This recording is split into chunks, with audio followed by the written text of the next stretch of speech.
Fala galera, análise de Bahia 0, São Paulo 1, pela 36ª rodada do Brasileirão. Então aguenta aí 5 minutinhos comigo para ter um belo raio-x dessa partida. Então vamos lá, começando pelo comportamento das equipes em campo, a gente vai ver o Bahia aí com menos posse de bola, 33% contra 67% do São Paulo, né, um número bem baixo para o Bahia como mandante e bem alto para o São Paulo como visitante. E se a gente olhar aqui para a distribuição média dos jogadores em campo, a gente vai ver os jogadores do São Paulo talvez um pouco mais adiantados em relação aos do Bahia. Eu vou substituir os jogadores aqui por duas linhas que representam o avanço médio das duas equipes, e a gente vai ver que de fato a linha do São Paulo aqui mais próxima da linha do meio de campo em relação à linha que representa a equipe do Bahia. Olhando para a concentração de jogadas da partida, a gente vai ver que o São Paulo criou mais no meio de campo, 33% do total de jogadas da partida foram do São Paulo no meio, contra 18% do Bahia.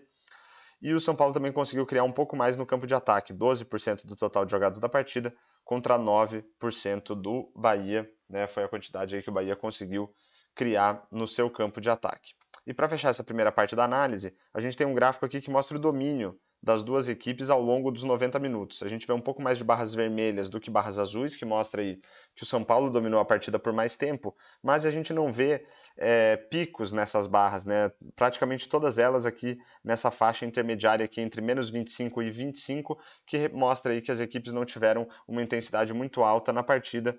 A gente tem esse pico aqui do Bahia no final do segundo tempo, de mais intensidade, e alguns trechinhos aqui do São Paulo, mas nada muito além disso. Se a gente considerar que a equipe mandante vale 100, o domínio total da equipe mandante vale 100 e da equipe visitante vale menos 100 e tirar uma média de todas as barras aqui desse gráfico, a gente vai chegar no número menos 9, que mostra aí um bom domínio do São Paulo na média da partida.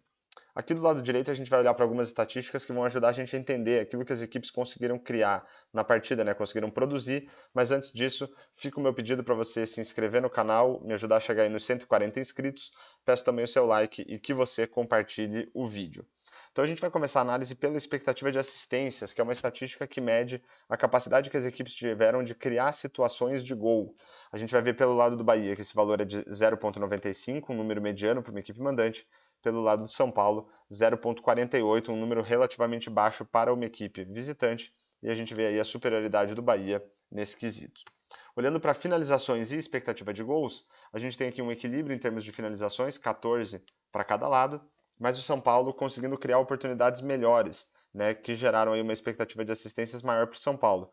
A expectativa de gols do Bahia foi de 0,69, um número bem baixo para uma equipe mandante, e de 0,95 para o São Paulo, um valor mediano, e a gente vê aqui uma ligeira superioridade do São Paulo. A expectativa de gols é uma estatística que ajuda a gente a estimar o número de gols que uma equipe deveria ter marcado, considerando a qualidade das oportunidades criadas, e aí a gente vê o São Paulo um pouco melhor que o Bahia nesse quesito. Mas só olhar para a quantidade de finalizações ou para a qualidade das oportunidades criadas não diz muito para a gente sobre a qualidade das finalizações em si. Para isso, a gente tem a expectativa de gols pós-chute, né, que vai ajudar a gente a estimar o número de gols que uma equipe deveria ter marcado, considerando também a qualidade das finalizações. Pelo lado do Bahia, esse valor ficou em 0,33, novamente um número baixo para uma equipe mandante, e para o São Paulo de 0,87, um número mediano para uma equipe visitante. Quando a gente olha para a diferença entre a expectativa de gols pós-chute e a expectativa de gols, a gente vai ter uma ideia do desempenho das equipes nas finalizações.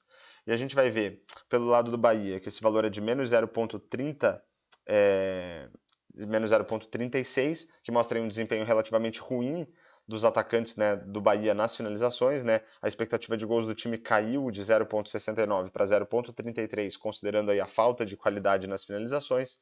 Pelo lado do São Paulo, esse valor é menos 0,08, praticamente zero, que mostra aí um desempenho praticamente neutro do São Paulo nas finalizações. A expectativa de gols não se alterou muito em função disso. E quando a gente compara a expectativa de gols pós-chute com o número de gols marcados, a gente vai ter uma ideia do desempenho dos goleiros na partida. Pelo lado do Bahia, né, e essa diferença aí a gente vai é o número de gols que os goleiros conseguiram evitar. Pelo lado do Bahia, esse valor ficou em menos 0,13, né, praticamente zero, né, que é a diferença aqui entre o 0,87 de expectativa de gols do São Paulo e o 1 gol que o São Paulo conseguiu marcar. Então a gente poderia dizer um desempenho praticamente neutro do goleiro do Bahia, com esse viés negativo. Pelo lado do São Paulo, o desempenho do goleiro ficou em 0,33, que é a diferença entre os 0,33 gols de expectativa do Bahia e os 0 gols aí que o Bahia conseguiu marcar. Então, esse número também é próximo de 0, mas ainda assim com um viés positivo, né, para o desempenho do goleiro do São Paulo. E para a gente finalizar a análise, se a gente olhar para todas as estatísticas, desde expectativa de assistências até número de gols marcados, são estatísticas que eu considero que vão ajudar a gente a entender o desempenho das equipes na partida. Pelo lado do Bahia, todas as estatísticas aqui com 3 estrelas ou menos, demonstrando aí um desempenho ruim da equipe na partida. Pelo lado do São Paulo, a gente já vê estatística, pelo menos uma estatística aqui com 4 estrelas, e a maioria delas com 3 estrelas, apenas o desempenho nas finalizações e a expectativa de assistências com 2 estrelas. Então a gente poderia classificar aí o desempenho do São Paulo na partida próximo de mediano, né, melhor do que o do Bahia, e o resultado aí então parece ter sido justo, um bom resultado para o São Paulo, que conseguiu sua primeira vitória fora de casa por 1-0.